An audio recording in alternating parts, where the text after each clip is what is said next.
老板，鱿鱼怎么卖的呀？小份25，大份30，年糕免费续。好，那我要个大份的。大份的可以吃，不够可以续杯，免费不要钱。大份可以免费续。对对对，我们也免费10几年了嘛，大家都知道的。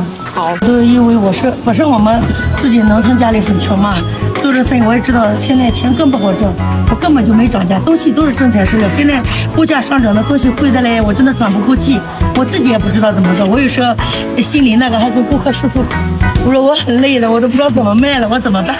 我的量还是以前的量，从不担惊缺两，从不少东西。多少还是多少，也没有少分量啊什么的。